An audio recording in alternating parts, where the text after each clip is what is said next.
नाज़रीन, कंदकोट मां जावेद संजराणी की रिपोर्ट मूजिब सिंध ह्यूमन राइट्स कमीशन पारां ज़िले कशमोर एट कंदकोट की गॾिजाणी DC ऑफिस में कोठाई हुई, जंहिंजी सदारत सिंध ह्यूमन राइट्स कमीशन की chairperson retired justice Majida Rizvi कई। गॾिजाणी में डिप्टी कमिश्नर मुनवर अली मिठियाणी, ज़िले के मिलनी ऑफिसरन, assistant commissioner police, civil society, अमन कमेटी, इंफॉर्मेशन ऑफिसर्स, NGOs के नुमाइंदनि समेत साफ़िन पिणु शिरकत कई।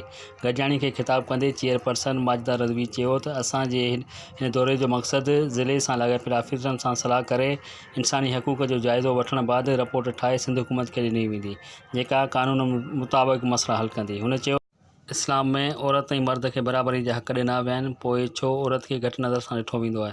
इंसानी हक़नि जी ख़िलाफ़ वर्जी खे रोकण लाइ सिंध ह्यूमन राइट्स कमीशन दिलि सां कमु करे रही आहे। Javed Sanjrani, STV news, Kandhkot. हर ख़बर अव्हां जी पहुच ताईं। ॾिसंदा रहो सिर्फ़ु ऐं सिर्फ़ु STV न्यूज़।